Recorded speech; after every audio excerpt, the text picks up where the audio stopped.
Oh, hey! Internet, what's going on? This week, YouTube's trying to buy Twitch. I can't wait for the Google Plus integration. That's going to be so awesome. Twitter adds a mute button because apparently you're too gutless to unfollow people you don't want updates from. And an Iowa State assistant professor is apparently a technophiliac because he's proposing to make James's life goal a reality. An Oculus Rift for chickens. Just let that sink in.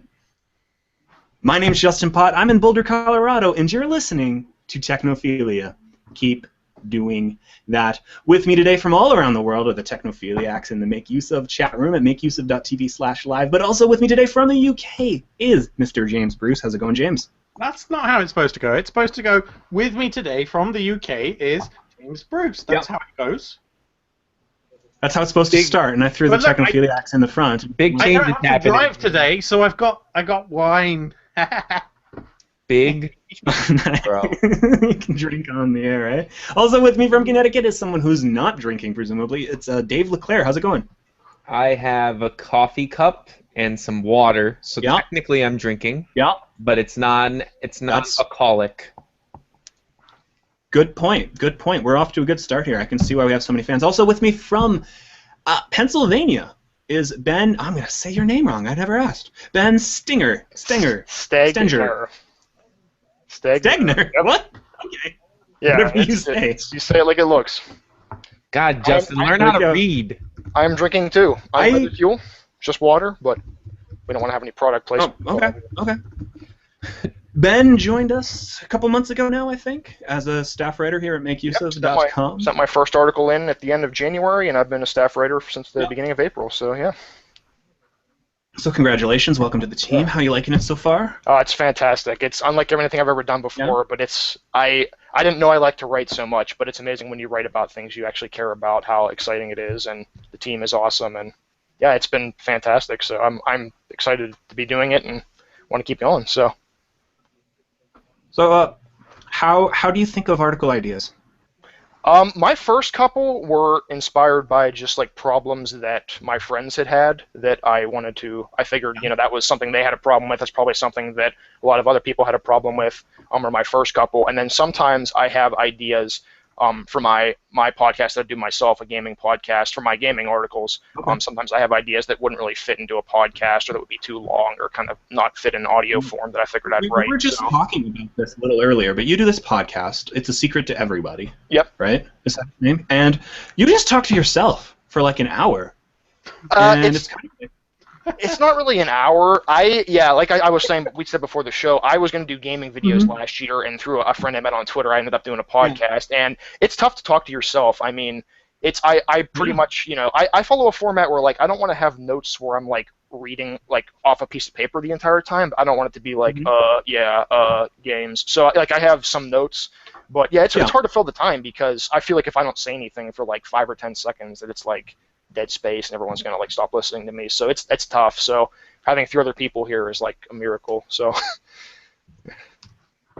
comments are asking about the new room that I'm recording the show in. I just finally got wired internet back in my office. This is where I live most of my life. I just was on the couch before because that was where the wired internet is. Now I'm back here. I hope you guys like it. I can draw on the whiteboard, so it's a lot more fun. Well, let's move on to the news, shall we? I'm seeing here breaking news just in. What's going on, James? eBay got hacked apparently, but it isn't the financial info. It's everything else. Nothing much then. But they're asking all users to change passwords immediately, apparently, which is weird because I didn't get an email about it or anything. I have nothing, and I just went to eBay, and it doesn't say it like on the homepage. Like, change your stuff now. Some of you may remember eBay from the 1990s. Whoa, I still use eBay, homie. Yeah, they changed their logo. They're up to date now. They have that flat logo. Yeah. Yeah, I sell. That's true. It looks red on the window. You still sell stuff? Well, you're a video game collector, right? It's a real niche thing, isn't it, eBay? I guess, yeah, it depends on what you're... If you're into only the newest things, then I guess eBay wouldn't be useful to you. But if you are... Oh, there's the announcement. I found it on eBay. You have to go into my eBay and you see it. But if you're into old stuff, then yeah, eBay still has a place. Yeah, I mean, I've gotten brand new games on eBay for, I mean, even on Amazon, like just a couple of year old games, like PS3 games, I've gotten them on eBay for $4 or $5. I guess people just buy. I guess those are people that buy like a ton of them and just want to get rid of them. Oh, buy them or steal them. Yeah, well, stealing them too. Yeah, it's always nice to get a stolen product. So I've got an extremely serious question from the chat room here, Ben, that we need to address. Are you a robot? Am I a robot? Yes. Yeah, this headgear, this was actually implanted on me at birth, so it's Those evolved. aren't headphones. No, these are not headphones. It's actually kind of like a Pokemon. They started off as earbuds, even though earbuds weren't invented then, and they just kind of grew. And now they have a microphone. So you're a robot, but you were born. Yes, my mother was a robot, and my father was a human. So. Not even going to get into that. Let's move on. So, is there anything people need to worry about with eBay here if the financial information is not at stake? Change your passwords, people. And that's about it, right, James? That's it. Oh, moving right along. Google Play's ratings are terrible. Now, Ben, you wrote an article outlining your thoughts on why you shouldn't trust app ratings on Google Play. I would say this basically applies to anything with a 5-star system, but let's break this down, shall we? Yeah. Let me What's the problem with the 5-star? Because, well, originally this started off when Dave P., who I'm sad is not in the chat room joining us because I was looking forward to him heckling. Anyway, he posted about, I don't know if you guys heard about that, that was that like scammy security app that came out for Google Play like 3 weeks ago. I forget what it was called, but basically it was like a $4 app that was just like so they broke down the code. Literally, it was an X, and when you touched it, it turned into a check, and it told you your device was safe. And it had like a 4.7 average out of 5. It was like everyone was like, "This is so amazing." Well, Dave shared that in our our article idea thread, and so me and Arez went back and forth, and we're just talking about how there's just problems that run through Google Play, and one of them being really what it comes down to is the users, and I try to kind of stress that in the article that I wrote because it was originally way longer, but it's really the users. I mean, it can happen on any site. I mean, no reviews are perfect, but I felt like Google Play deserved a special recognition. The main thing was the recommendation thing. I think is a really big problem that's popping up. If you didn't read the article, you don't know. Basically, these little cards pop up and say, your name, what do you think of this app? And it comes up and it wants you to rate it out of 5 stars. Now, what it's actually asking you to do is, rate this app. What do you think of it? And people are just like getting mad and being like, no, I don't want a recommendation. I already like this texting app or whatever. Rating it lowly, and then they're bashing an app they like because they don't want to see more texting apps. So it's unclear. I think, why can't they just do that in the background? Okay. What you're talking about here is in Google Play, sometimes when you're scrolling through, which, normal people do this all the time, right? They just scroll through Google Play, I guess. Well, whatever. I do, but you see a box like, want suggestions, rate this app, and we'll suggest other stuff. Right. And if you suggest it, you get like more apps that do the same thing. That doesn't make any sense. Yeah, well, I guess the idea is like, if you like this game about, if you like this block puzzle game, maybe you'll like similar type games. But the thing is, like when it comes up with like a camera app, like if you don't like the camera app, you've probably already gotten rid of it and got a better one. If you do like it, you're not looking for a replacement. So that's the idea there. And the thing is, people, I don't think I saw any like particular hard data, but there was like a big Google Plus post by a developer that had said like, my app is big, like we've never gotten so many 1-star reviews, but in the past like 4 months since this feature's been enabled, it's just like people just keep 1-starring it because they're not looking for a replacement. So that was one of the big things, and that's not really people's fault. That's just unclear. That's just bizarre human behavior. Yeah. So these systems are kind of broken. Everyone kind of knows it. I've seen long editorials saying to Apple more like, "Hey, you guys can do better than this. Star ratings are just lazy. You're trying to outsource ratings of your apps to your users instead of doing the hard work of seeing what's good and recommending stuff based on some kind of editorial process." But James, can you think of a better solution? You put a lot of thought into stuff like this. Well, my opinion on this is that Google Play apps suck anyway, so who cares if the rating system sucks? Okay, you got your fanboy the quota general badness of all of Google Play. Jackass, you know what? Whatever. Someone commented, it was one of the most recent comments on my article, there was this long post. First they called it one of the worst articles they've seen on the site, which is like, a personal, it's like, I've been here for a month and I've been, I'm writing some bad, it's great. But they wrote this entire thing claiming how that both Google and Make Use Of have stock in Apple, claiming that I was bashing Google Play and that everyone should use Apple. Yeah, James does have stock in Apple, so... But like, I just don't understand. Like, the piece wasn't bashing Google Play. It was bashing like the things they're doing, and like they claim that Google had stock in Apple, which doesn't make sense. Maybe James does, but I don't know. I found that kind of weird. I responded to it, and I haven't gotten a reply back, so I don't know. I wouldn't expect a reply back either, because I assume they were not actually expecting, the trolley person was not actually expecting you to reply. If it balances out, I have stock in Google too, so, you know. But wait. Google owns stock in Apple? That's what he said. I mean, seriously, that was word for word what he said. It was like, I think from this article that both Google and Make-Use-Of have stock First in of all, Apple. he didn't say article, he said review, which the article, it's not a review, it's an article. Yeah. You know? Yeah, and I just call out silly MUO comments like every week. That could be a new thing, a new section. I think it could be like just trying to figure out what are these commenters thinking. Matthew Hughes says that if you are a robot, you're one of the more personable ones, like Data from Star Trek. So that's a compliment. Data's one of the best characters ever, and he's an Android fan too. Ha! I see what you did there, dummy. Someone should kill me. I do hope. There's no such thing as an Android fan, just an Apple hater. What? What? You can't be a fan of Android. What is there to be a fan of? Why not? I like phones that don't work access and to an crap open apps. platform and being able to install whatever I want. And if any Apple app is worth anything at all, it'll make its way to Android. Maybe not right away, but eventually, so I don't feel like I'm missing out on anything. Why can't I be an Android fan? I hate backwards iOS ports, though. That is one of my... I hate games that are like, hey, this is popular on iPhone. Let's change 2 things. And, like, one thing you can always tell, if the back button does not close out of the app, you know it was a 2-minute hash. I hate when they do that. That's just... I hate when people do that. Yeah. So would you call yourself an Apple fan, then? Me? No, I'm not an Apple fan at all. Yeah. I do find it interesting, right? Because I in December did a couple of articles. I did one in which I just kind of told Microsoft, hey, Microsoft, sit down, we need to talk.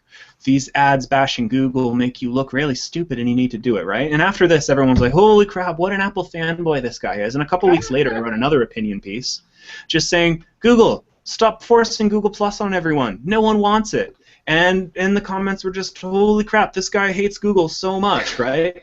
And like they're just reading one article and they're responding to it with their gut reaction. And what disturbs me about technology, about politics, about everything but sports fans, because if you're a sports fan, you can do this because it doesn't matter, right? But what disturbs me is when people take one point of view, be it the Republican Party, be it the EU independence, be it the Android, and just say like, you know what?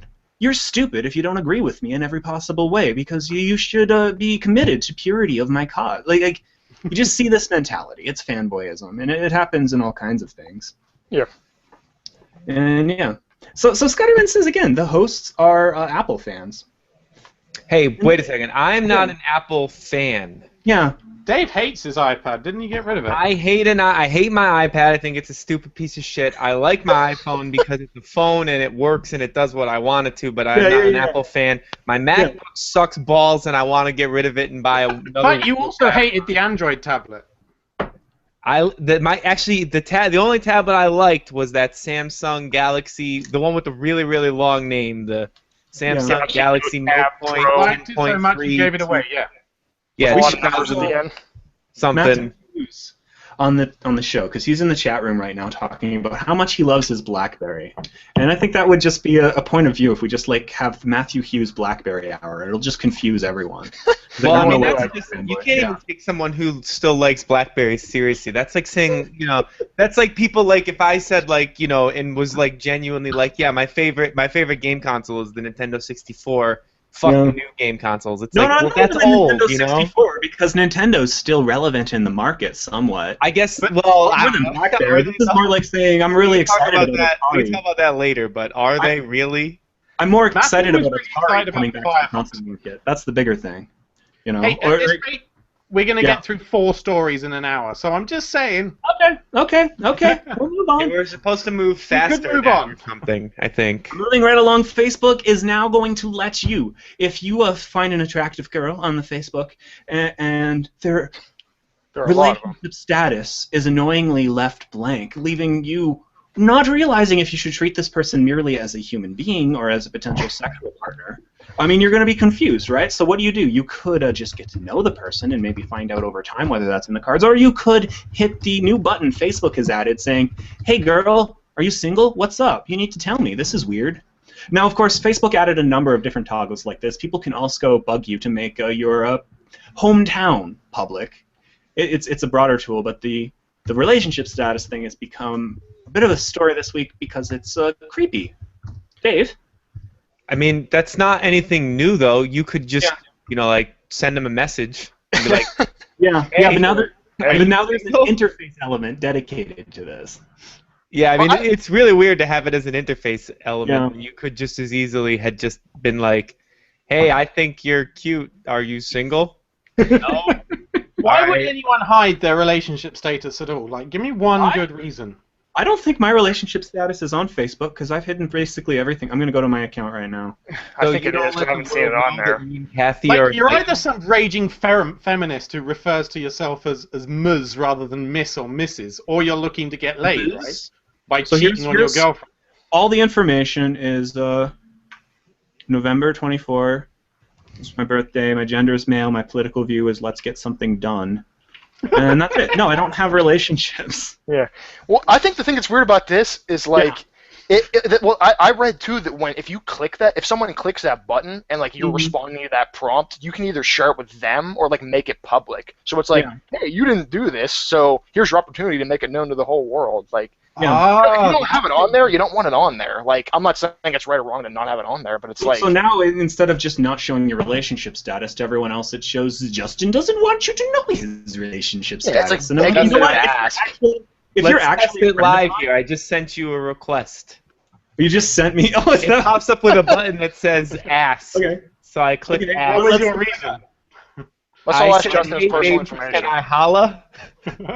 Dave LeClaire requests your relationship status. Hey, baby, can I holla? And it gives me a button, add or ignore. Wait, now it's popping something up.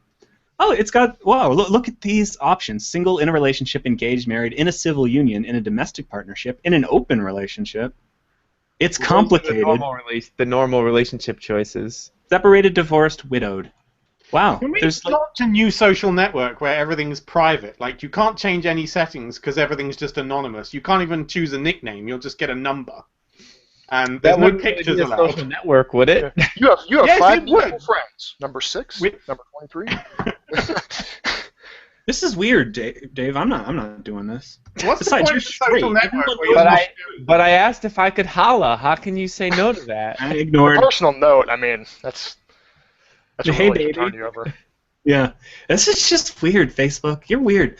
You know, I make it a sport to not give Facebook any information. It asks me where I live every week, and I'm like, you know where I live. You see that I'm only logging in from one thing, but I guess for some reason they don't feel like they can put it on there until I click it. So a little survey pops up every time I go in, right? And it's like, hey, where do you live? A lot of your friends seem to live in St. Catharines, Ontario, and I'm like, nope, don't live there, and I've just been having fun with it ever since. I used to live in Nowhere, Oklahoma. Nowhere, Oklahoma. Yeah. My university is the fictional one from H.P. Lovecraft novels, which I've never read and have no idea how that got set up. But there you go. I just enjoy making Facebook wrong. Let's move right along to the greatest Netflix bug of all time. Someone's smart TV. I'm not clear as to which smart TV it is, but the app on it's broken and it's giving really, really jumbled descriptions of TV shows. For example, a reprogrammed Terminator arrives from the future to protect a young John Connor from a relentless, shape-shifting cyborg gumball machine. Or the widening gap between rich and poor is nowhere clearer than on New York's Park Avenue, home to America's highest reporter looking for a scoop. What? Like, I like the Shrek one. The Shrek characters parody the music video Thriller. What? That's all you need to know. Bob, no, I don't know. It gets better. Bob and pals battle zombie carrots. Megamind faces the effects of communicating with neo-Nazis. Now, you can't see these, but they all look like photos someone's pointing at a TV. I have no idea if this is fake or not, and honestly, I don't care, because this is just so wonderful. Yeah. It's only the last line that's different, isn't it? Yeah. like, the bit he just said's funny about Shrek characters parodying music video Thriller. That's actually what it is. Like, it's only the last line, communicating with neo-Nazis, which is wrong, I think. In Mel Brooks' goofy retelling of the classic tale, Prince John oppresses the people while Robin Hood steals from the rich mom. What? This is amazing. This is wonderful. Netflix, this isn't a bug. This is a feature. You should leave this. This is like an April Fool's joke or something. Yeah, this is That's what great. they should have done. Forget the fried chicken or whatever they did. Done in a long time. You know, I'm kind of mad at you for paying off Comcast when it comes to net neutrality, which we'll get to in a second here. I've got a theory, though, because Time Warner was voted one of the most hated companies in America yesterday. NBC, clearly the most hated of the 4 broadcast networks. I mean, they don't do anything right. They continue, without any explanation, to employ that jackass broadcaster for hockey games. I can't even remember. Doc Emmerich. He's the worst. He's terrible. I'm sorry. I don't think he's that bad. Pierre McGuire is who I can't stand. You know what? We can talk about Pierre McGuire. Are you talking about hockey? Yeah, we are. But I'm talking about NBC, okay? So Comcast What's owns NBC? Yeah. James hates hockey. Hated broadcast network. Comcast, hated company, and they're trying to buy Time Warner, hated company. I think the end game of Comcast is actually black magic. I think they're trying to concentrate as much internet hatred under their ownership so that they can use it to cast spells and take over the country. So, and I'm just saying, net neutrality is important because we can prevent Comcast from casting dark magic and taking over the country. And you heard this from me first, okay? Moving right along, the FCC voted to consider paid priority on the internet. Ben, what is paid priority? Paid priority is that some providers are able to charge some websites extra money to keep their content online, and others not. So, you know, big, massive people are going to be able to pay to be in a fast lane of the internet, and a small startup blogger or YouTube channel or something would not be able to. Therefore, well, YouTube channel is a bit of an exception because Google's a big, massive company, and they're not going to. Yeah, that was a poor example. Hold. How is this any different to a company using a CDN? Which is where you pay to have content located closer to users. You know what? The CDN, you're paying for an actual server that's closer. This, you're just paying the ISP directly. So that's not true. What they would do would be establishing a better link with the service. Yes, and you're paying the ISP to establish that better link, and the question is whether they have to actually do it. It's not like they're just twiddling some buttons that say give more bandwidth to them. I mean, you know what? And this, it's a bit of a different perspective in the UK because you have something called choice when it comes to your broadband carrier, right? Yeah. Comcast could conceivably just slow everyone else down and say that some people are paying for a fast lane without needing to change anything. There's been a number of... wrong then, right? But what if, say, they were building a new fiber line straight to Google servers? That would be okay, wouldn't it? That would be something... But they're not, and they... Yeah, but you don't know what they're doing. Oh, well, they're not using fiber because they don't use fiber. Comcast's a cable company. Yeah, I mean, they're certainly not doing that. Already a thing. Like, my web server, my web host, Media Temple, they offer a thing where they are directly connected to like this Cloudflare service, which is kind of like a CDN, but it's like they call it Railgun, and it's basically a straight connection to it. It doesn't go through all the other stuff, and it's a priority internet for Media Temple sites, right? Yeah. So okay, so I get what you're saying. We should just trust these companies that have regional monopolies and are protected by government regulation from any competition entering the market. We should just trust them to have our best interest in sight because they're probably doing what you're saying. That's certainly what they're telling lobbyists that they're going to do. Yeah, of course.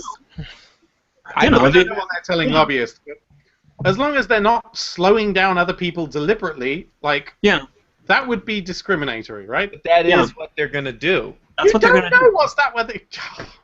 That's what they're going to do. I see no. Until we see evidence of that, I don't think you're allowed to call that kind of shot. You can't.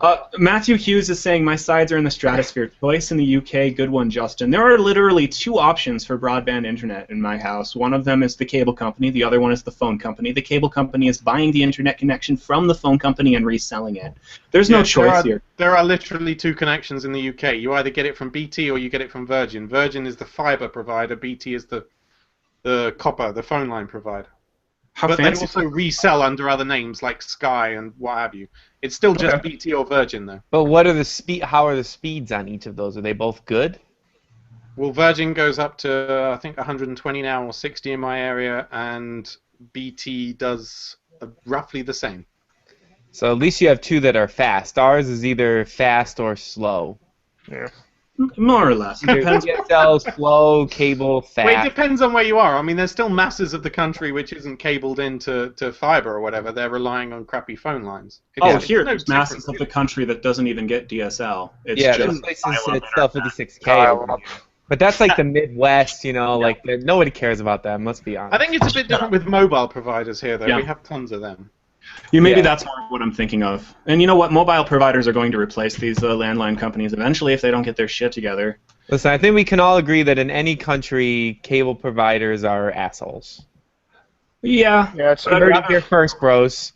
Breaking America is notable for paying more for worse internet than anywhere in Europe or Asia, certainly. That is true. We do have garbage internet, and we pay it. We pay a lot for it. Yeah.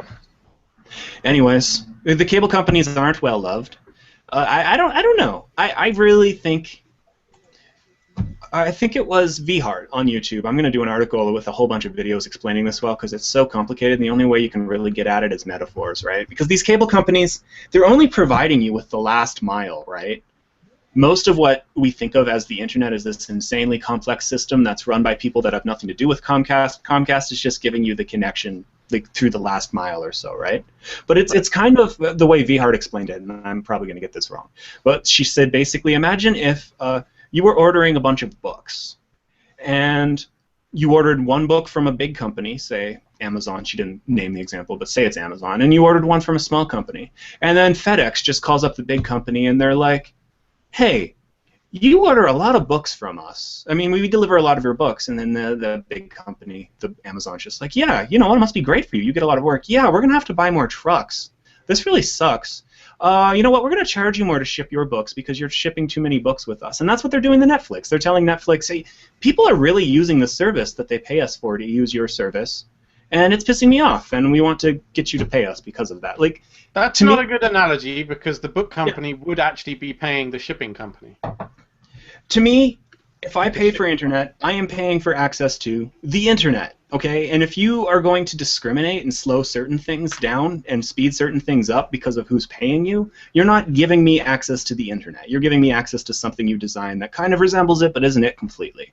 And never mind the fact that Comcast owns NBC and can, I'm not giving the VHart video a good explanation here. You should watch her take on it because it's much, much better. But check that out. We could get into that a little more, but let's move right along. I'm going to compile a whole bunch of explanations about net neutrality this week because we tried to explain it and we can't. Google is trying to buy Twitch. Dave, what's going on? Google, that's pretty much what's going on. Yeah. I love how the media keeps reporting that. Apparently it's super early still in the negotiations, so it's not like it's going to happen tomorrow or something like that. This is still an ongoing negotiation, and Google is assuming there's going to be some type of government intervention because this is, it may be conceived as anti-competition. Competitive. Yes, that's the word. Yeah. So there may Why be does this matter? Do we care? Yeah, I mean, I really didn't think it was. I saw it as news, but I don't. Think it'll be that big of an would it be impact. so bad if YouTube owned Twitch? Why? Well, there's some possible negatives that could come up. One would be the whole AdSense thing, where you see YouTube channels get like click bombed, and then Google shuts down their ads, and then that person loses their revenue, and then they're poor.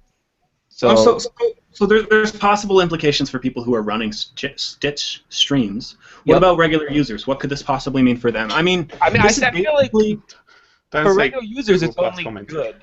It can only be good because Twitch has a lot of oftentimes server problems where they kind of shit the bed during big events and stuff like that, and having YouTube's infrastructure behind it can only be good. Is this just Twitch, or is it Justin.tv too? Because the two are intertwined somehow, aren't they? Justin.tv started Twitch as a spin-off of its video game content. And then the company changed its name to Twitch because nobody gave a shit about Justin TV anymore. People only cared about Twitch. It's an entirely separate company, and they would only be buying Twitch. I don't even think Justin TV exists anymore, does it? Isn't it just Twitch now? Oh. I just typed in Justin.tv, and coming up is... Oh, it's still a site. It's around. Yeah. Because like whenever I went to download some Twitch videos, they would have Justin.tv URLs and stuff. I'm just wondering how much integration there still is. If I had to guess, I would say that Justin TV would probably be a part of the deal. Yeah. Maybe. I don't know. Maybe. I imagine Twitch is a bigger thing than Justin.tv right now, right? I mean, Even it's though pretty clear what they're interested in here isn't the technology, right? Because Google Hangouts works pretty well. They can do... most of what Twitch does works in-house. What they're paying for is the brand. I mean, they're basically buying ESPN in 1980. Is the metaphor I'd think of. I mean, esports is going to be huge in the future, and if they are, owning Twitch is a huge thing for Google. They're buying one of the more important media franchises of the next couple decades. But here's the other problem too. The thing that has a lot of people worried is that YouTube is super copyright heavy. Like they pull down videos all the time. Like, oh, you're playing this game, and pull it down. So. Yeah. The whole basis of Twitch is people streaming, playing games. So if they get all copyright crazy on Twitch, like that'd be it. That would ruin Twitch. Especially because Twitch is integrated into Xbox One and PS4 now. Yeah, I mean it's literally that's its sole purpose, other than broadcasting major tournaments, which obviously wouldn't be affected. But its only other purpose is for people to stream themselves playing games. So I don't know. That could be interesting. But I still think overall it's going to end up being a good thing for Twitch and for esports in general and all that stuff. So I think it'll all work out as a positive if it happens in the long run. And Google's pulling back on their whole Google Plusifying everything anyway. They've been saying like we're not going to force that anymore. So if they do buy it, I doubt you'll be forced to log in with Google Plus. Yeah, we'll see. Bo Shizzle. Google buys a lot of stuff and then just does nothing with it. It seems like. They're only going to pay $1 billion though. I feel like Twitch should be worth more than Oculus because it's already an established thing. You wish. It's already an established thing that makes it's a TV channel. Isn't even a thing yet. TV channels are worth a lot, dude. Well, this particular one clearly isn't. Twitch is already profitable and making money. So how is that not worth more? Well, maybe it's not making that much. Thing. I mean, I'm sure they did their figures. You wouldn't pay $1 billion if it was making $5 billion a year, would you? Well, of course not. What makes $5 billion a year in the world? I don't know of anything. I'm gonna go out on a limb here and say we've no idea what these companies are actually worth, and trying to speculate is just so. Moving right along. Assume they made a safe Oculus Rift. We've got the most important story in the world here. This is incredible. Everyone, right away, felt the need to tell us this was going on. There's going to be an Oculus Rift for chickens. Now, is there actually an Oculus Rift for chickens? No. But some academic thought talking about the concept would be interesting. We've all at least aware of the concept of free-range eggs. What if you could have free-range eggs where the chickens just think that they're free? What if the chickens just think that they're wandering around, that they're actually in the same sad little cages that they've always been in? That's the idea. You put an Oculus Rift on their heads. There's some really terrible photoshopping here that I think is just fantastic.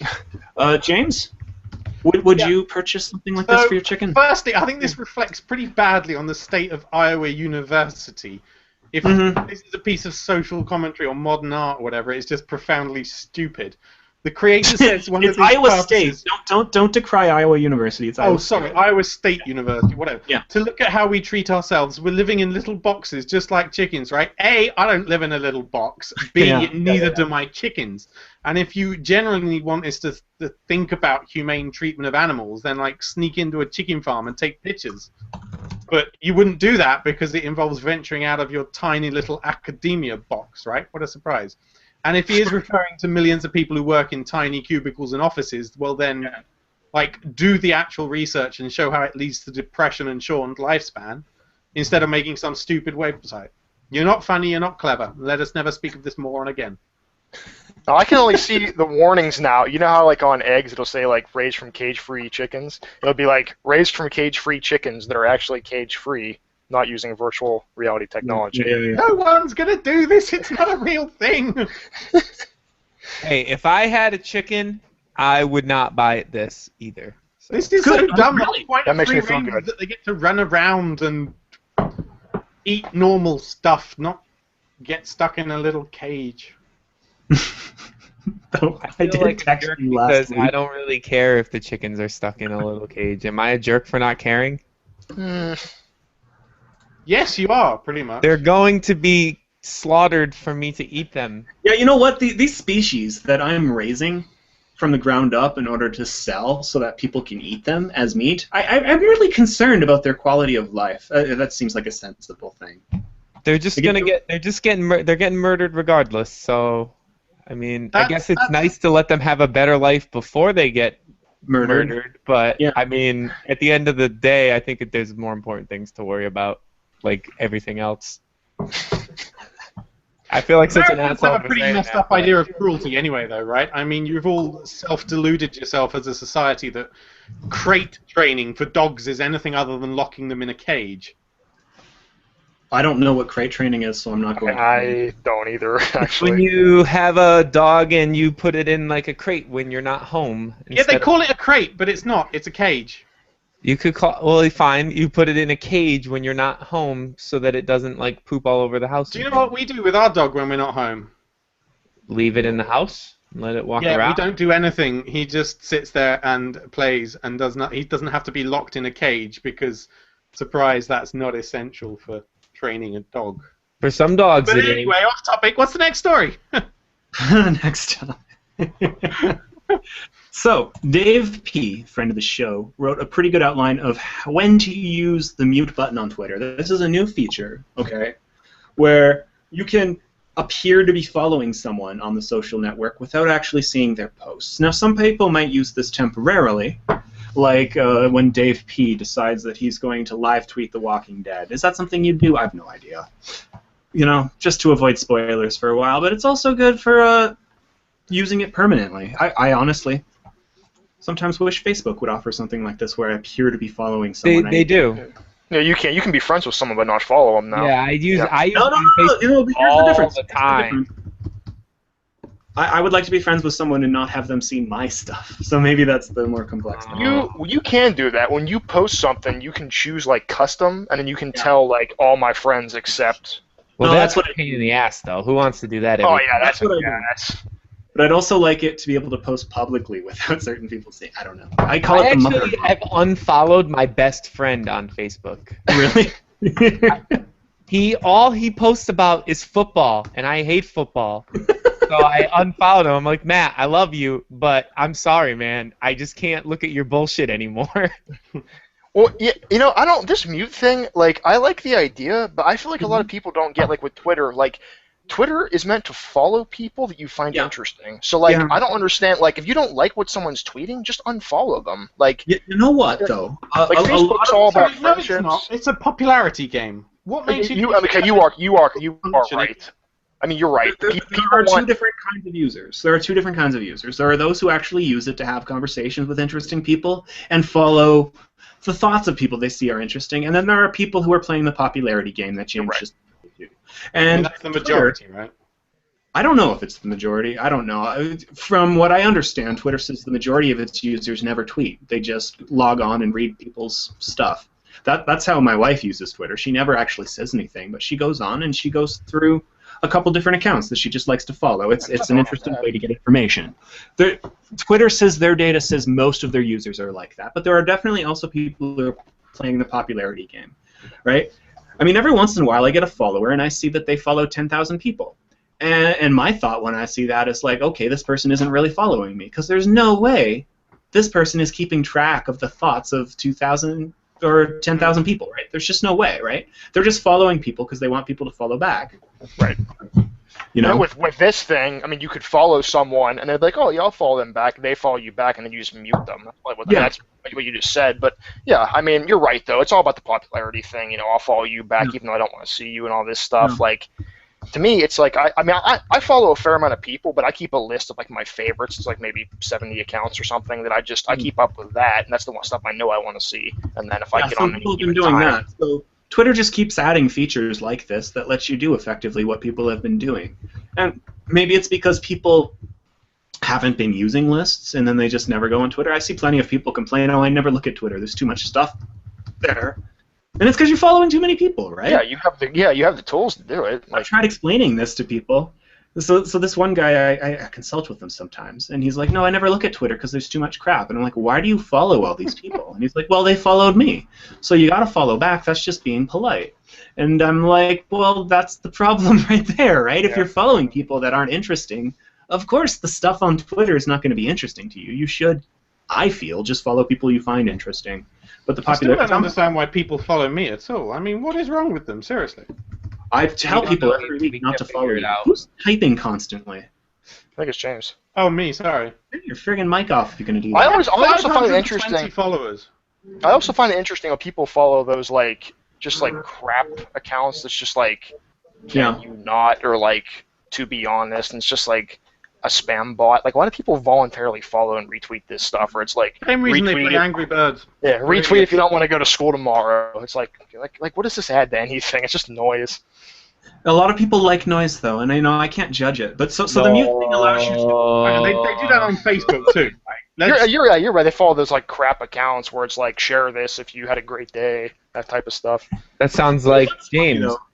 I'm not going to say who, but someone I'm friends with on Facebook posted something like, I want Facebook to fix everything, okay? I want to see all the posts people put up, not just the ones you think I think are going to be interesting. I want to see all the posts from pages I follow, and I want to see them in order in the time that they're posted, and I'm just like, dude, you just described Twitter.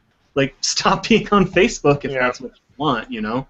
So, Twitter kind of wants to become Facebook, but a lot of Facebook's users want it to become Twitter, so it's a confusing time to be in the world. So what's the solution? And Twitter's been doing this though. They have the new like profile photo and all that. You know what the solution is, James? Dave? Who? Google Plus. That is not the solution. That is never the solution. Done. Moving right along. That is not the solution to anything. That is the solution to talking to yourself. If you want to talk to yourself, use Google Plus. Moving right along. Okay, I don't even know if this is worth talking about, but Samsung is rebranding one of Heathrow's terminals. And I have to say, the typography here is excellent. It's just good grammar. They're renaming it. Sorry, I'm loading something here. But this whole terminal is just renamed the Samsung Galaxy S5 terminal. Because, you know, people love being confused when they're traveling. This is just a great idea. Samsung just seems to have this huge marketing budget, and they just throw it at random crap and see what works. It's weird. Samsung, you're drunk. Go home. Moving right along. Weeks of desperation, right? It's like, not even out of the box name. stuff is cool, but this is like, what? Yeah. Is this going to Surely do anything? Terminal S5 might have been cool, but like I didn't even think Samsung needed this much marketing. I mean, aren't they the single biggest seller of Android phones? Like, what are you aiming for exactly? You're right. I mean, most people that have an Android phone that don't know what Android is have a Galaxy, I think. Yeah, but there's some, you know. They're the Android equivalent to the iPhone. That's how they're branded. That's how the carriers treat them when they're trying to sell a phone, right? Yeah, it's like the default Android phone. Yeah, yeah. So. What do they think this is going to achieve, though, other than pissing people off? Yeah, because now I can't find my plane because I thought it was supposed to be in You thought it was the Motorola terminal? Wing? I don't know what they're called. Now it's the S3 wing. That's just stupid. You're stupid, Samsung. Go home. Anyways, moving right along. If anything, blame the terminal for allowing that to happen. They're the ones who need to register. Yeah, it's privately owned, though. Same problem as anything else in England nowadays. We've sold it all off. Good old Margaret Thatcher. Sell your soul for rock and roll. Sell everything. Let's buy it Government back. Things.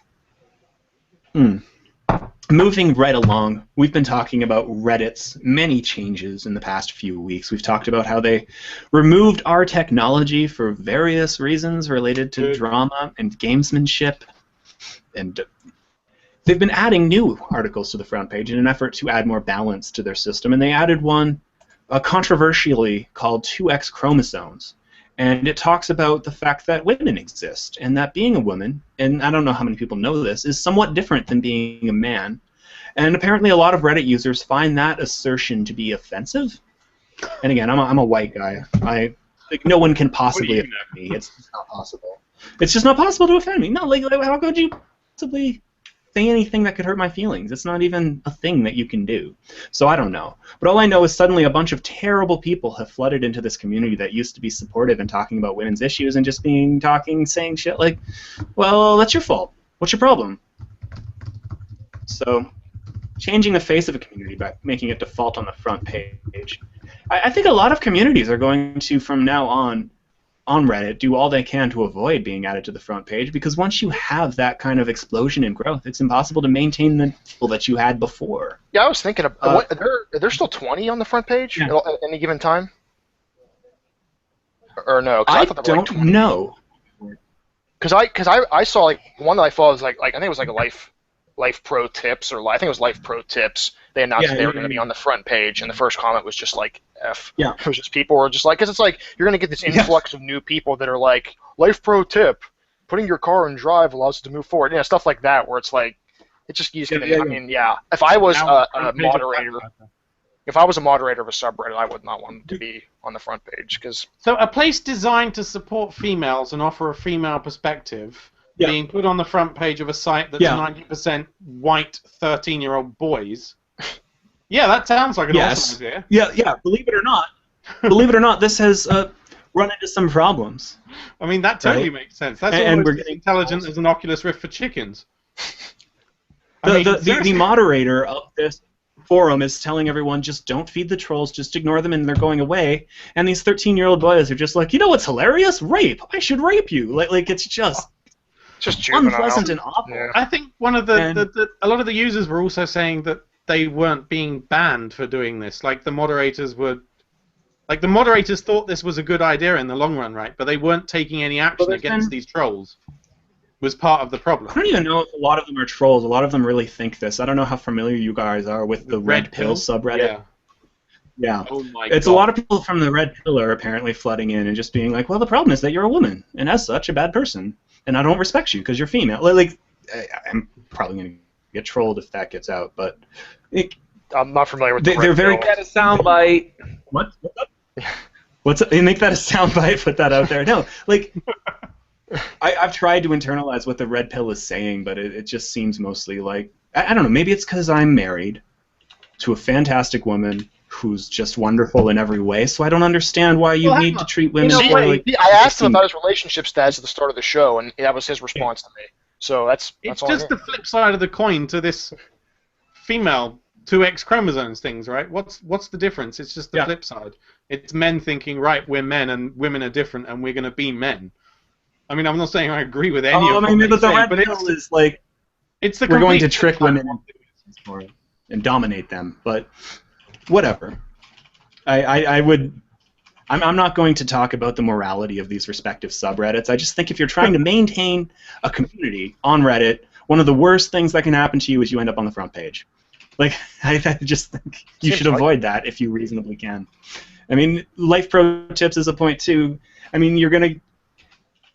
If you don't get sexist assholes attacking you for trying to express yourself in a community designed for expressing yourself, you're going to get people putting up cat videos for no reason, saying that it's vaguely related to Life Pro Tips. Like it's just not going to work out. It's just not going to work out. I mean, yeah. So anyway, having a cat has been proven to reduce stress. Yeah, Life Pro Tips. So, Life Pro Tip. Never click a login link in emails. Always type the address in your web browser. Like, how many times has that probably been submitted in the last, seriously? So I'm going to quote someone, TLDR, from On the Media.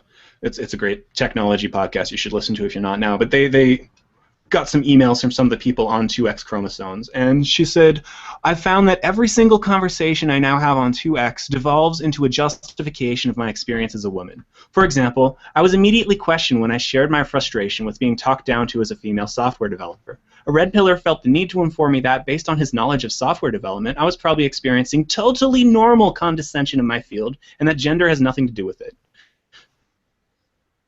He got I end up having all the time now. When I PM the mods about my concern over these types of users, who obviously have nothing to contribute to the community, I was told they would continue to keep an eye on them. So they're not banning them, right? And should they ban them? I don't know. And it's just a changing nature of the conversation, right? Because before it was people who held one point of view having a conversation amongst themselves, and now you've got people with contradicting points of views coming in and flooding it, right? And this happens, there's another subreddit I've looked at from time to time, and it's called Child Free, and it's just people who have no interest in having kids talking about how frustrating it is that everyone tries to convince them to have kids. And from time to time, people will come into this subreddit and just try to convince everyone to have kids. So if that community ends up on the front page, what's going to happen? It's going to be a flood of people like, you know what you should do is have kids. That sounds wonderful, you know? So when you make a community for a specific purpose and then people flood in trying to and it's not even necessarily. Well, hang on. Aren't you always the one who's trying to say that limiting our like, say, news on Facebook and that is bad because somehow we're filtering it out, and now you're saying actually filtering is good? I don't know, right? Because I'm getting mixed. I hear what you're saying, and the news bubble's a bit of a problem on Facebook because people whose political views contradict yours end up getting filtered out. Sorry, Ben, you're going to be gone from my newsfeed pretty soon. No offense taken. It's not my fault. Facebook's gonna do it. I don't have any control. I totally respect people who have different points of views than me, and I want to see those points of views more often, right? But you don't want them. But there's a difference between. There's a difference between civil conversations between people who have differing views and a small close-knit community like a subreddit that's opened up to any person that just randomly opens up Reddit even without an account to see all of that. Is this not what the voting system is for? I mean, I always see downvoted comments and I open them up just to see. Well, yeah, I mean, downvotes are supposed to be, this doesn't contribute, but people use the downvote button as, like, I don't agree with this or whatever. So, I mean, people, it's the same thing we're just talking about with Twitter. People don't really use it like it's meant to be used. I guess the thing is, it's really hard to have a well-balanced and well-moderated community, right? It's a really hard thing to achieve. And especially as that community grows and scales, right? It's really hard to keep the conversation civil and to keep everything in balance. It's a huge challenge. So if you suddenly have this influx of other people, so let's say Ben has the Nintendo Fan of the Month subreddit, and he's managing his... Which I do not. Yeah, but let's say you do, and then all of a sudden James starts putting on his Twitter account all those powerful anti-Nintendo fans, like, go make fun of Ben, Nintendo's stupid. It's tricky, right? And Reddit, like you say, isn't exactly a yay females kind of a place. So I could see why this would be complicated. I think what's going to happen, like we said last week, is someone's going to make a new 2X chromosomes subreddit for women to support each other, and the cycle will begin again. Like, this is just... gaming still a front page thing? That needs to die. Yeah, our gaming sucks. Is our gaming gone? No, I think it's still a front page. I think it's still front page. Hey, remember this cool game from 5 years ago? What are you, 12? God's sake. Yeah, I know. It's like, wow, dug this up in my parents' basement. It's like N64. Yeah. Like, whoa. Never saw one of these before. It's like... It's not even that. It's like a... Or it's just like a Google... Yeah, it's like, I can't wait till they do this, and it's just like a Google image of Zelda Majora's Mask. Can't wait till they remake this right now. Yes. It's like, wow, that's amazing. Memories. I don't even know what it is. Pokemon Logic, there's a comic about Pokemon. This is just crap. There's nothing, It's just Google images with Impact font slapped over it. Impact! Pokemon Logic. Hey, we can skip this next story and go straight into gaming. I hope someone's writing their dissertation right now on Impact Font's evolution. It used to be just like for jokes, and if you're using Impact, it's because you know it's a stupid-looking font and you're trying to make something funny, right? Whoa! Did you just call Impact a stupid-looking font?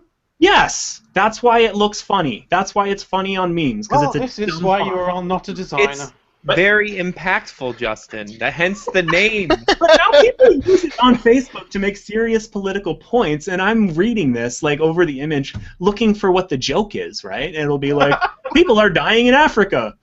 I'm like, okay. This is funny. What's going on? I think that's also when people don't know what a meme is, and it's just like, hey, a cute bear. We're gonna slap a random quote on that. That has nothing to do with what the meme's all about. Which I get mad at. Yeah. Oh my gosh. That is the worst meme ever. Sorry, I don't want to get fired up on that one. Go on, let's go on to gaming news. We're talking a little bit about Nintendo. Ben, you put a link here to a Kotaku article about classy sauce right there. Nintendo I could talk about that separately, but and I have to say I'm a huge fan of Nintendo, and I was completely underwhelmed by this argument. But let's it wasn't very convincing, was it? You know what? They're making new characters. You just haven't heard of them. Yeah, they make some pretty crappy little games too. That's awesome, right? Yeah. No, it isn't. So what am I missing here, Ben? What do we got? Well, I honestly, I kind of saw this and I was like, oh, that's a good idea, and then just like kind of skimmed through it and slapped it in. To be to be honest, like I liked what it had to say, but it's not.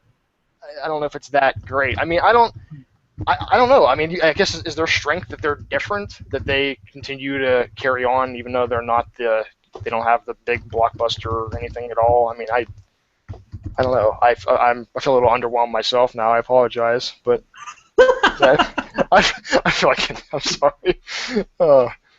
No, so I don't know.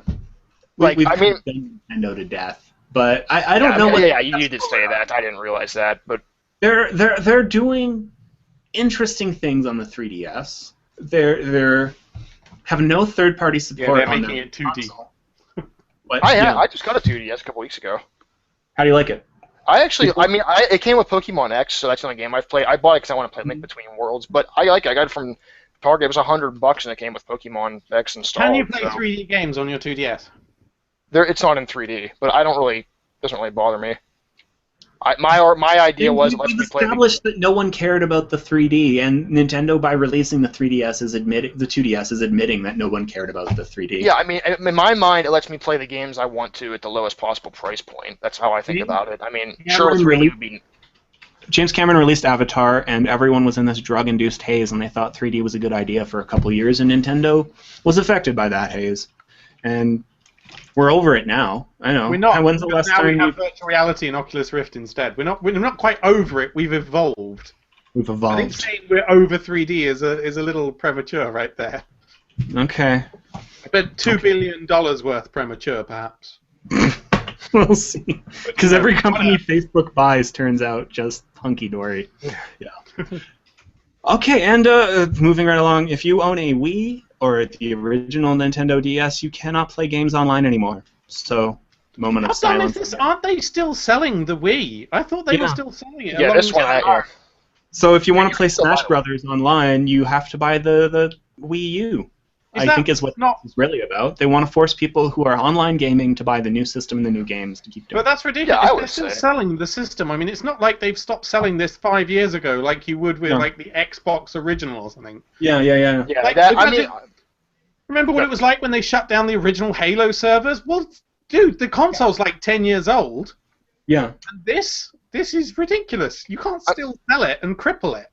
I mean, the DS will have been out for 10 years this holiday season, I think. But I mean, Wi-Fi connection for games didn't start getting big. I don't think until a year or two after that. So I don't know. Is it a little bit soon? Yeah. What I wrote in the notes was that some games, like the Professor Layton games, is what I mentioned. If you don't know about them, they're games where it's a series of puzzles. You interact. It's like a story it's like a mystery type story, and you progress through the game by playing puzzles. Obviously, that's not really a game you replay because once you know how to solve a puzzle, you know how to solve it. But there were downloadable ones that after the game came out, every week for a year or whatever, there was a downloadable puzzle. So if you bought the game 2 weeks ago, you would have been able to just pop it in and download a year's worth of puzzles. But now you can't do that. And again, I mean, for a game you probably buy for $10 now, I'm not sad about it or whatever, but. There were a few games I had fun on playing DS online. I just got some nephews of mine a copy of Smash Brothers and my friend code, and I invited them to lose to me whenever they want to. And we were having a little bit of fun doing it from time to time, and now Nintendo's saying, nope, can't do that anymore. And if they could release the code for these servers so people could set up their own, I'm sure someone would be interested and would do it. So it's just a little weird. This is... One thing I kind of dislike about online gaming is how temporary it is by nature. I can pick up my old Nintendo controller from 30 years ago and get the exact same experience now as before. And I'm not saying online gaming's bad, all right, but one of the downsides is that it's temporary and it's attached to a specific point in history. I'm a little confused here. Are there not DS games that you can play on the 3DS? Are they not cross-compatible? You can play DS games on the 3DS or 2DS, but the Wi-Fi won't work for them because it's the game, not the system. So it's for the game, not for the right. Yeah. Okay. So you can play. You can play Mario Kart DS on your 3DS, but you can't play Mario Kart DS online. There's a couple things that are still active. It was in that article I linked. You can still you can still buy like eShop games or like virtual console games online. Yeah, Marty in the chat room says, "What? I want to play Mario Kart against those damn Chinese people." I don't know if that's. Oh, you're so racist. Oh, damn. Oh, unbelievable. I don't know. Maybe they're just really good at Mario Kart, and he's just like, damn it. I remember when I discovered. I mean, I didn't even know about Wi-Fi connection until my cousin told me about it. I was like, that's so cool. I mean, there were some. I wasn't like I played it all the time, but there were some games I had fun with. Have you ever with. tried playing Smash Brothers online though? Because those guys are assholes. Those guys are assholes. My experience has been like you jump and it's like. That was my experience. Playing Nintendo games online, you can't even chat with people anyway. No, yeah, the thing is, I mean, that's a whole other argument. I'm sure you've talked about like, the whole friend code thing. But one of the other things when you said about online gaming being taken away, I mean, one of the things I always think of too is like trophies and achievements and stuff. Half those ones that are linked to online play, it's like, I mean, you could argue that trophy hunters and stuff, they're not like it's not like that important. But it's like if you want to do that, like you buy a game that servers are down and it's like. Just a bunch of lame duck trophies you can't even From get. the chat room, I got a link here from Scudderman himself, basically saying that people are already making third-party Wi-Fi connection servers. So if you're a really huge fan of the bits right now, though, hasn't it? I mean, so they're working. Doesn't surprise Let's stop talking about Nintendo. We got one last story we should try and get to. Okay. What is it? Dave and I are both excited about, I believe. Yep. Okay. Dave, I assume this is your story. Come on, you haven't said a word all podcast. Now it's time to earn your dollars. Come on. I think that I'm kind of excited for Watch Dogs. But I don't know yet because what they're showing of that game is so like cryptic-y and stuff. I just want to see like just someone play it for like 40 Did you minutes. see the viral advert they made the other day where they kind of took Watch Dogs into real life and you went into like a phone shop and they pretended to give you an app which would hack things around it. Like the guy would be like, "Oh, I fixed your phone and I put an app on here," and then he took them outside and he'd like pointed at the traffic lights and switched them off. And then this huge crash happened, and the poor guys are there like, "Oh my God, what did I just do?" I hate those kind of ads. No, it was hilarious. Go watch it. I heard about that. No, I didn't watch it. But... Why are we excited about this? What is it? Well, the news story here is that there is going to be 9 different special editions. So Watch Dogs is a game where you have the power to hack absolutely anything in your environment. Like you can stream money out of the ATMs, you can change the traffic lights, you can check up on people and see how much of a risk they are or what their personal situation is. It's like Hacker Grand Theft Auto. It seems really, really cool. I like what I've seen of the demo. I really like the idea of it. And this was supposed to be, this was supposed to be a launch game for the PlayStation 4. It was supposed to come out the day. Yes, This was. Yeah, well, I mean, yeah, well, it was gonna because the PlayStation 4 came out a week earlier than the Xbox One. But I pre-ordered a bundle that had Watch Dogs and the PS4, and then Watch Dogs got canceled a month before the PS4 came out. So yeah. So that stinks. But yeah, I've had my eye on this game for a while, so I just think it looks sweet. And like they've been kind of bragging about it, like being like really dynamic and like super open world, like you were saying with like the risk factor. Like this guy, I've been trying to not watch anything on the game because I want to like experience it without like watching all these trailers and stuff. But I was watching a clip where a guy was just like walking around, like not in a mission or anything, and he walked past this lady, and then she had like a 25% above her head, so he decided to follow her. And eventually she went into an alleyway, and it was like her percentage was like climbing up and up and up, and he hid behind the alley. And then this random guy came out and like pinned her against the wall and put a gun to her head, and it was like went up to 100. It was like her ex-boyfriend or something. And then the guy came out and like shot in the guy's direction so he'd run away. And it was like, now I can go chase him, I can try to kill him, or I can just like get this girl to safety. Like you can do it. Hack her bank account. right. And I think I heard, I don't know if this is official or not, but like you can like say you're trying to get away from like the bad guys or something, and you hack a traffic light to cause a jam so that you get away. You might like hack into someone's phone later and see like a text they sent their wife saying like, I was late to work because of a big pile up and I lost my job, like stuff like that. So you can like see how your actions have influenced people. I don't know if that's official, but I heard about that, and that'd be really cool. So I'm excited for it. I'm reading here that they worked with Kaspersky Lab, who makes the Kaspersky antivirus, to get the hacking to be as realistic as possible. So that's pretty cool. This sounds pretty promising, actually. I didn't hear that. That's awesome. What's the story here? The specific story is that there are 9 different special editions, and not one of them will give you access to everything. You can't buy. I think that's the main point of it. Like you've got to. We could go through some of them here. Like one of them comes with a bit of DLC and a special cap and a face mask. The other one comes with a different bit of DLC and a cap and a model. And not one of them is just one where you can buy absolutely everything. Which I hate. Like I mean, you know, if like different, let's say you pre-order from this website or that website, you get different stuff. I don't mind when it's just like something stupid, like a hat he can wear in the game. But like, I don't like being denied like content. You know what I mean? Like, I don't want it to be like, if I pre-order from this website, I get this mission. If I pre-order from that website, I get that. But like, there's no way to get two. It's very irritating. Like, even if you get the all DLC pack, it doesn't include that special one. Right, and there's some you can't even get. Like, there's some you can only get in like Europe and Australia, but you can't get. And I know that sounds kind of privileged, but really, if you've made it, like, and you're only releasing it there, that just seems really rude. Well, you know what? This way they can release it 2 years from now, and you'll be all excited. I was wondering the other day, because sometimes I'll go look at I'll read about an album on Wikipedia, right? I just sometimes want to make sure I have all the tracks or whatever, and I'll notice half the time it'll say Japan only in brackets, right? Or if you're listening on Spotify, you'll get to hear these tracks that are only in Japan. And I was just wondering, why the heck are all these bands making music just in Japan? And apparently, it's because albums cost, or at least did back when people bought music, I don't know about now, but they cost twice as much in Japan. So a lot of people would import the music, right? So having these extra tracks on there would be a quick way to verify that this actually was an album that you bought from Japanese record stores.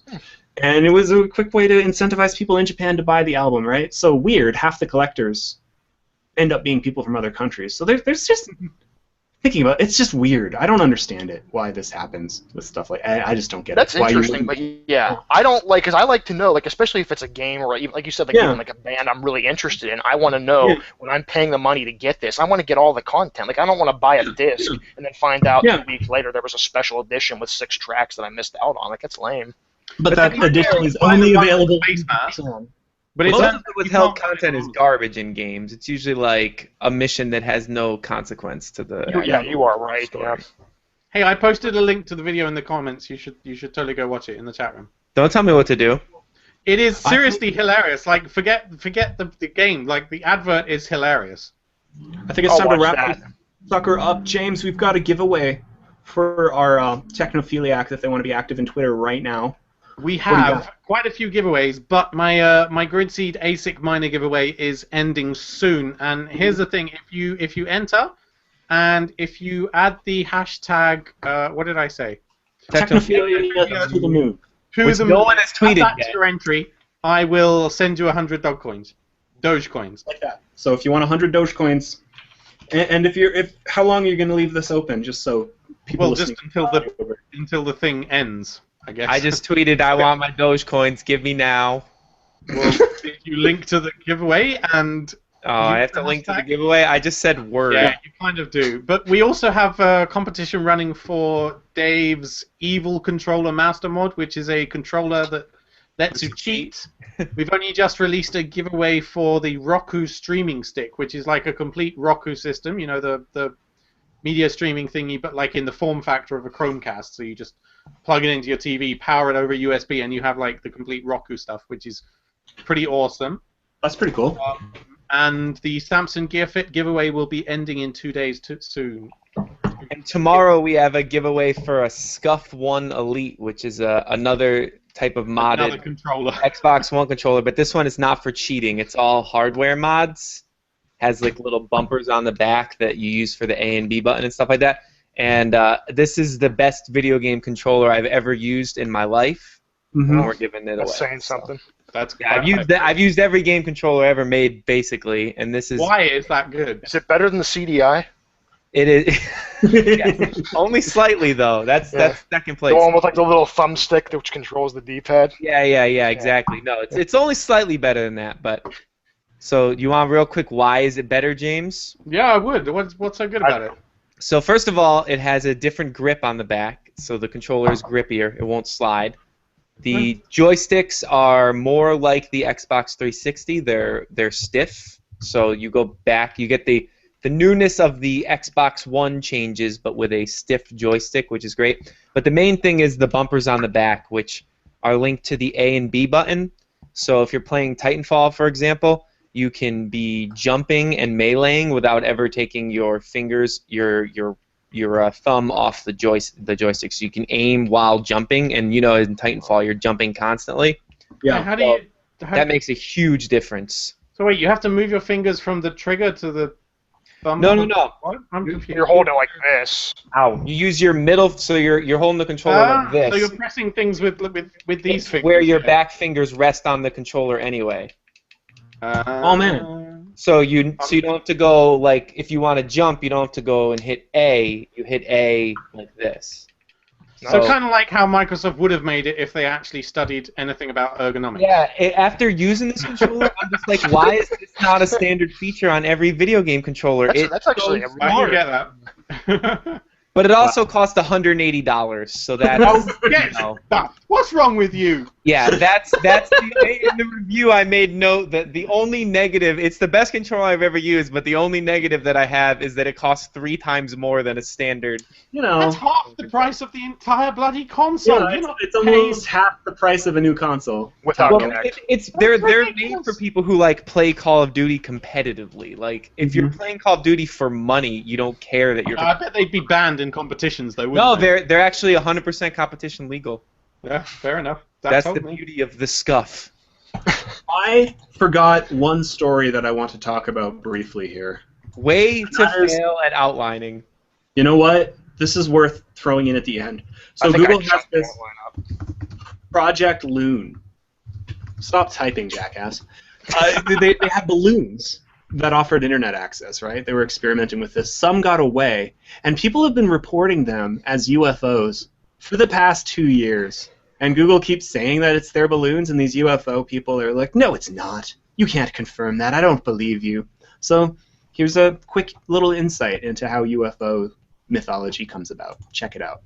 So, yeah. Guess I didn't have much there. Could have just skipped the story. That was best story, Justin. Seriously, I love that. That was my favorite of the episode. That was great. We should make that the title. Thank you so much, Technophiliacs, for tuning in here live, or if you're listening later. If you could do us the huge favor, people who are listening later, if you could leave us a review on iTunes, it would mean a lot. We've got to grow this sucker, man. We want this to be a global community. I'm hoping for 3 billion listeners, but I'd settle for 2. But we really got to grow this. Can you get in touch with us and tell us what you think the ideal length of a podcast should be? Yeah. Because when are we I too go out long? for a walk, I walk for like an hour, although obviously I don't listen to us because who would listen to us? But yeah.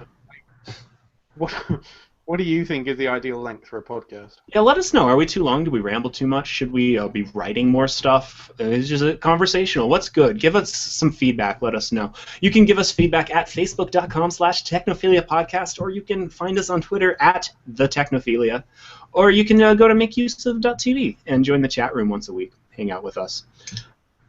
There was no Google Doc this week. I'm sorry to say that just didn't happen, chat room. But what's going to happen right now is we're going to pick art for the week. So if you're in the chat room still, let us know what you think we should do, and I'll make it happen through the magic of Photoshop.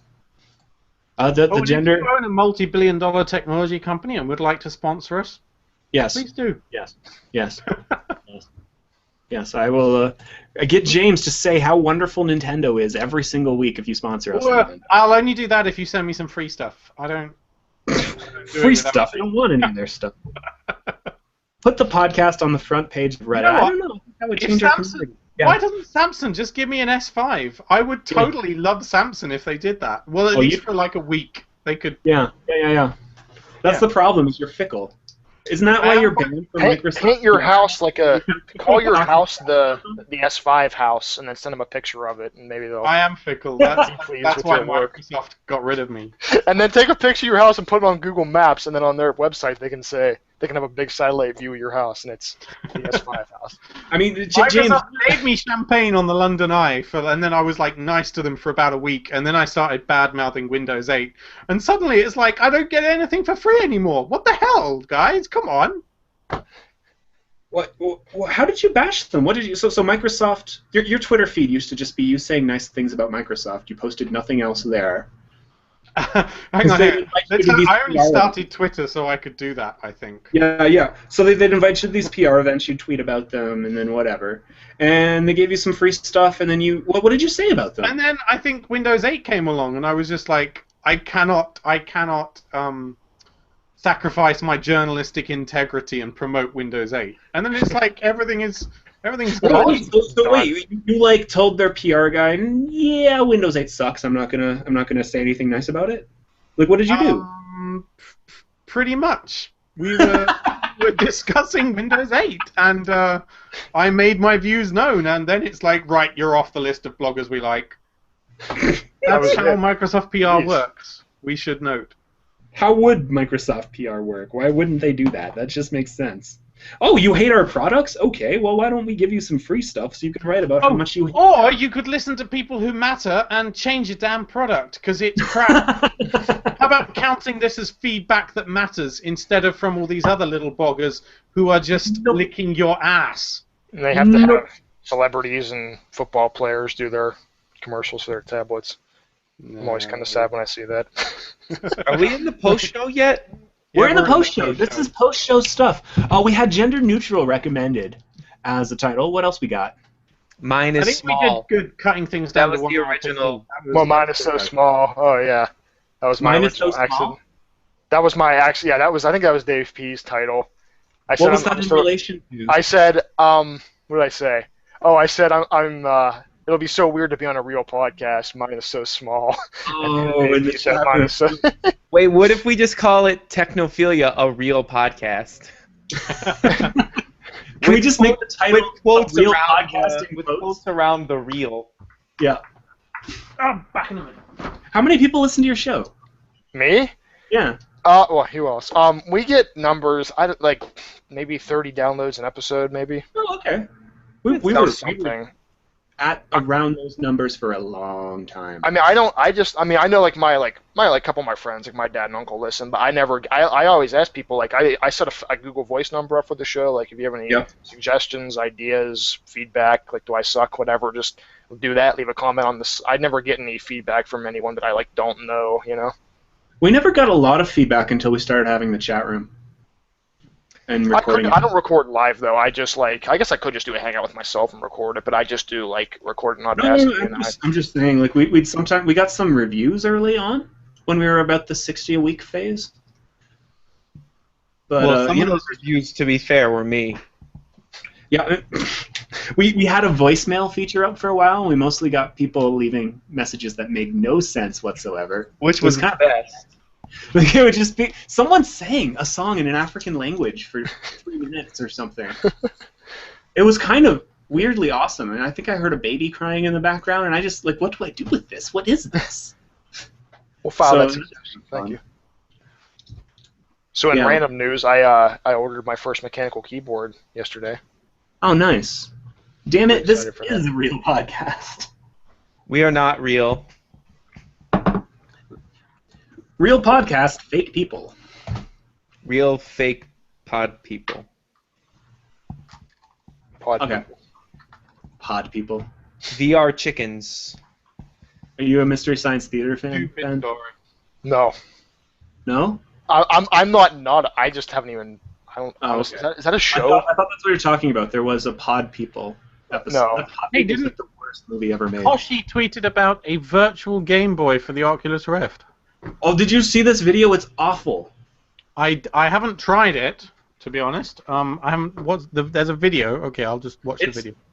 You put on the Oculus Rift, and it looks like you're holding a Game Boy, and then you just play. That's the future of emulation, obviously. What? Why? Why? Well, they already have one for NES where you it puts you into like a bedroom basically. You get like a computer and you can sit down at it and start playing NES. Why? Like that. Why? Why? Why? Well, why not, why? Justin Pott? What? How else are you gonna play it? At least it. I don't know why. So you're trying to emulate the experience of? Oh, look at that! It's infinity. Awesome. It's kind of like the virtual cinema that they have as well, which is actually pretty cool. If you go to the Oculus Rift subreddit, they organize a virtual karaoke session every month or whatever, and they'll all get together in this virtual cinema environment and play music together and sing over the internet together. It's such a bromancy thing. It's very cute. I haven't done it yet, by the way. But I'm looking for good podcast art. Holy crap! Who is this person and why is she so awesome? Look at this. Have you guys ever seen that Stock Finds Twitter account? No. They just tweet like random stuff they find on stock image websites, and it's like super strange.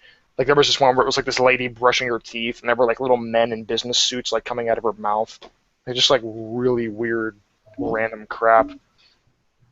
Well, that's what our art is this week, because this is on Morgfile, and that's a site where everything's wide open to use for whatever you want. And this girl is bitching. Look at her. That's awesome.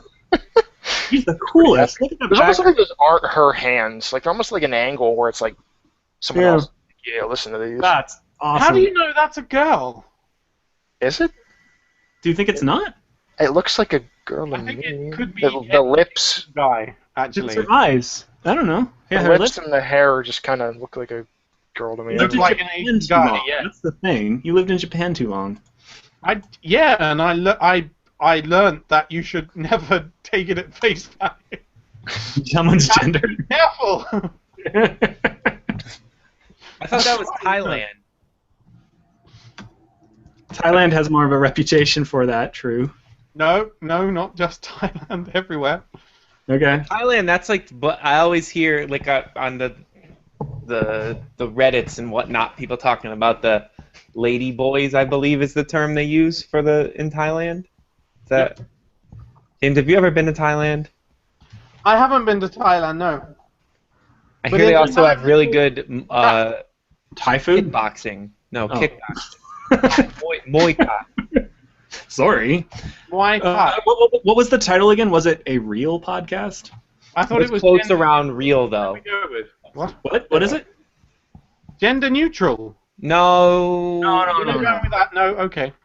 That's offensive. Oh, I guess I inadvertently. No, let's not do that. That's your Yeah. photo, though. Wasn't that the photo you were going for? Right, okay. No, I just wanted someone listening to a podcast.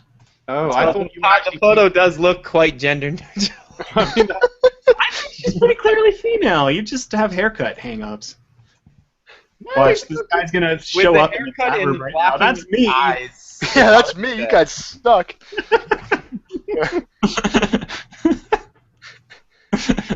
Oh man. Hey, if they show up, we can ask them their gender. And Hey, now we don't have to Question- give anyone a T-shirt because no one came up with this. Gender's mostly a construct, anyways, isn't it? I construct your face with What? my fist. Hey Ben, how come you don't play Dota? You should play Dota. oh, God. I don't. You're missing out. I have too many games to play. PlayStation Plus is a horrible thing. And I used to have too many games to play, then I just started playing Dota. That's Now the I don't first play world. anything. First world problems. I have too many games to play. Well, I'm not complaining. It's just that I just horrible. don't. I have too many games on Steam. You know. Yeah, It's me like, Humble too. Bundle. Games I've been looking at. Oh, these games I've been looking at are $50 total. I can get them for $5. Okay, let's do Yeah. that. And then I do that. So I have like 60 games on Steam that I would like to play, and then I have PlayStation Plus, and then I told myself after I get Watch Dogs, I'm not like just 'cause I've been paying for it for so long, I'm like cutting it off. So Have you guys been paying attention to the international stuff though? The prize pool for that? Who took this photo? I need more information about this photographer. It's freaking this stuff with the international, man. It's crazy. The prize pool is up to over $6 million wow. Really? for an esports tournament. So first place team gets 50% of that. So as of right now, first place team gets over $3 million, and it's a community added to the prize pool.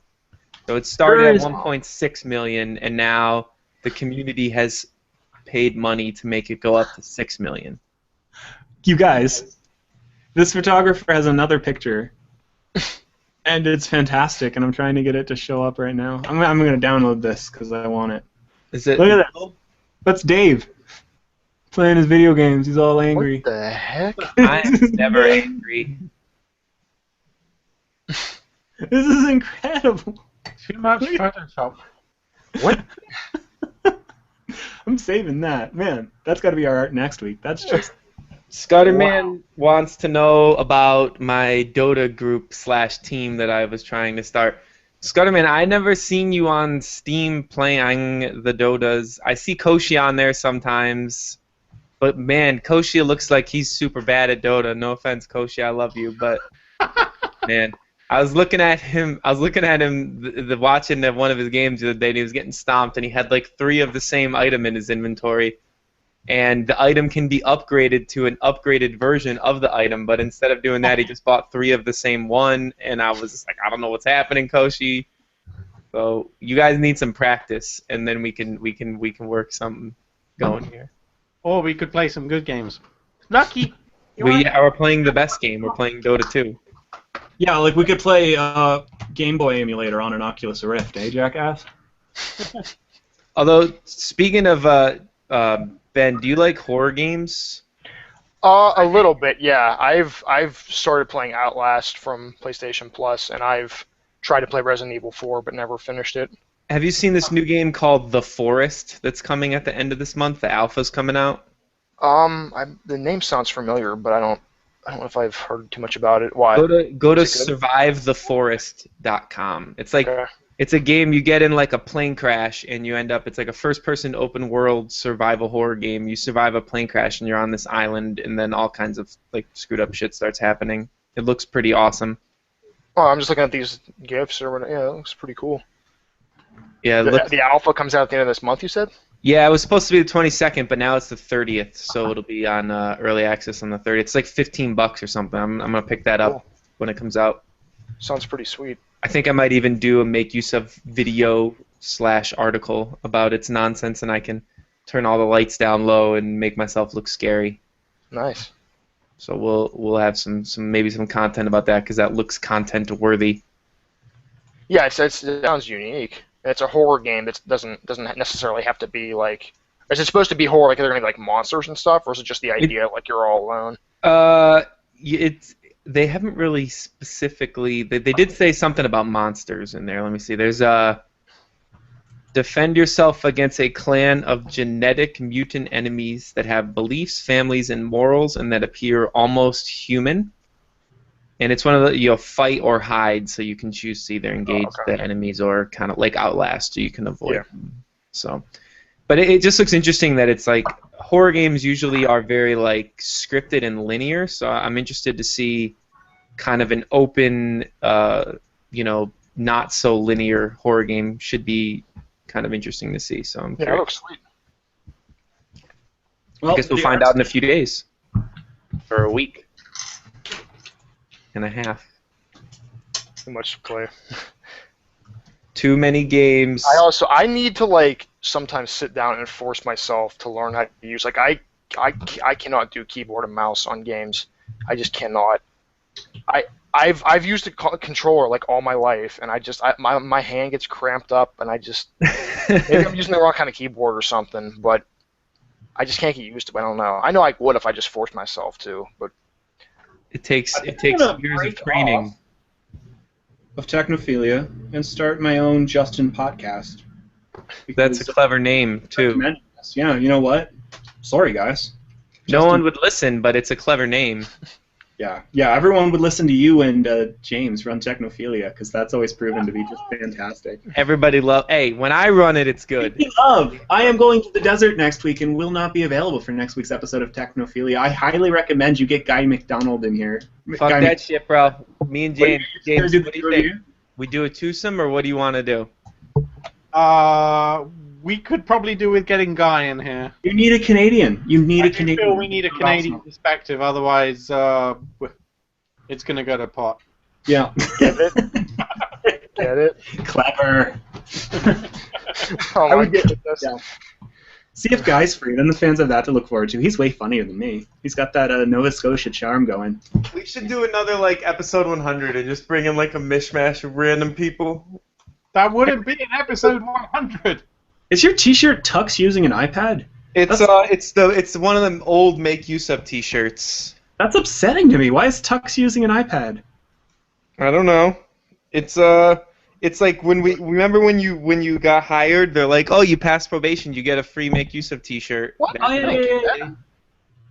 Oh, don't tell Ben. What the hell? Sorry, Ben, they don't do that anymore, bro. Oh, okay.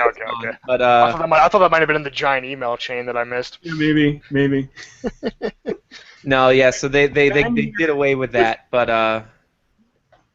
You know. Whatever. Anyways, thanks for listening, everyone. I think this after show is gonna stop. What? It's been almost I longer want to than the say regular show. So. Technophilia. Slapped with a trademark cease and desist or something for something. For what? I don't know. Whatever you were talking about, that could be maybe your Justin podcast. the Justin podcast. I'm gonna be sued for that. Why? I'm pretty sure I have the rights to my name. No, you don't have the rights to anything. You're a bitch. I bet you if I Google podcasting right now, there's going to be all kinds of marijuana enthusiasts. No, it's like, do you mean podcasting? No, I mean podcasting, stupid. If I start this, if I try to start this blog, this podcast, there's tons of podcasts already. People think they're clever. But then again, no one will ever be able to find you because every time they type it into Google, it's going to say, did you mean podcast? Did you mean podcasting? The Chong and Chong Show, the podcast, podcast with Adam Madocious and Manny Blunt. Manny Blunt. There we go. I swear, 1 out of every 10 of my Twitter followers is a Colorado-based purveyor of marijuana who's like trying to find people they think This picture, oh my goodness. Oh, this picture's just what you expect. Oh man, what is it? It's like a guy with a mouthful of something, smoking a blunt, and another guy lighting one up. Oh man. Justin, can you not take us out and broadcast live from one of these Colorado pot farms somewhere? That would I'm going to be in Utah. I'm only going to national parks. I'm not staying in any hotels. There's not going to be any reception for cell phones. So, no, I'm not doing that. After that, come back to Colorado and take us to a pot farm. Oh, you want that, like, as part of the podcast? Yeah. Podcast. Just that would be awesome. I think that might be a better video than a live podcast. It's just me, like, holding my laptop, walking around. Like, what do you want? Holding your laptop, like, hey. Yeah, S40 wants confirmation. That can be our sponsor, right? There's a dispensary. So I'm in Boulder, Colorado. There is a Buddhist university right next to my house. Okay. Next to that is the Walmart that everyone protested when it was set up. And then if you keep walking from there, you're at a marijuana dispensary, which shares a parking lot with the Walmart. I think it's the only Walmart in America to like share a parking lot with a marijuana purveyor. So that's pretty awesome. Yeah, you know, Walmart's going to be selling marijuana at some point. It's inevitable. They're not moralists. They're like, whatever, I'm going to sell stuff. So, yeah, I don't know. I don't partake myself, but it's all around. But there's nowhere to buy it in town unless you're sick. So I don't know. I don't know if we could get like a sponsor who'd be like, okay, yeah, Justin Pot, you don't smoke pot, but we'll sponsor your podcast. Yeah. This could be a rebranding effort. Illegally, though. Like, what? I thought it was not a medicinal thing anymore. It was just anything. You want to get into this? I guess it's the after show. We can get into this. If people aren't interested in it, screw you. It's the after show. So, what happened in the 2012 election? Obama was reelected. There wasn't as many balloons as in 2008 because it's just not exciting reelecting a black president as, you know, whatever. So all that happens, and then there's 2 states that have ballot initiatives that legalize the sale of marijuana. Okay, right. But in Colorado, what this means is now companies, it wasn't overnight, right? It wasn't overnight. There are now companies selling marijuana. It began a process where whoever wants to can apply to start a business to sell marijuana, but you need to comply with local laws. So Boulder has a very pot-friendly reputation, but they don't actually want it. So they've got rules about where a marijuana store can be, and it can't be within something like 3 blocks. I don't know the exact thing, but it can't be within 3 blocks of a school. It can't be near a playground. And basically, they've got so many rules like this that there's nowhere in the city where you could actually put one of these. Like, that's just how it works out in Boulder. So there is a place you can go to buy marijuana. You need to drive outside of town for about 5 minutes to in the middle of this cow field where there's, right? And there's just a store out there. So you can do that. But so the medical businesses, they didn't disappear when it became legal otherwise, right? So there's still plenty of people who have marijuana tickets for medical reasons. Tickets, I don't know what to call it. They have a license to buy marijuana from these medical shops. Now, they could just go to one of these stores that are just selling it, right? But for a lot of reasons, people stick with the medical ones. I'm not completely Well, it's sure. just a zoning thing, basically, like what we do with... We do that here with schools and fast food shops. You can't build like a McDonald's within a couple of miles of a school. Really? I didn't know that. You know, it's the same thing in Boulder, at least, with brew, because there's a lot of brew pubs here. A lot of people make beer. Avery Brewing's probably the most famous one nationwide, but there's also Boulder beer. But Avery was trying to build a new brew pub, right? And like Avery's a bit of a tourist draw. Like people come to Boulder specifically to go to the Avery Brewery, but right now it's in a very small space. So they wanted to finally, and I actually did IT at Avery for a bit, and it was very confusing because they've just moved into one section of a building and then they kept buying up more space around it, but there's like an insurance broker in the middle of it. So like I was going to fix all the computers and then I just walk into this insurance agency because I thought it was more of theirs. Anyways, so they definitely needed to grow more. So they bought this huge thing, but then it was too close to a school, so they were told they need to shut down. So anyways, with the marijuana thing, it varies from city to city. In Denver, they seem to be more laissez-faire about it, and there's all kinds of stores you can go to right now to just buy the drug straight up. It's actually easier to buy marijuana there than it is in Amsterdam at this point. It's actually illegal for you to buy it in Amsterdam, but it's weird. Here they're saying, no, you can just do it. Cafe thing, huh? What's up? They stopped the cafe thing. I guess it killed their tourism industry as well.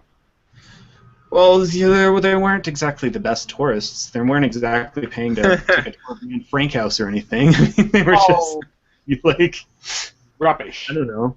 They still spent money on something, even if it was just marijuana. The sex museum when I was there, that was interesting.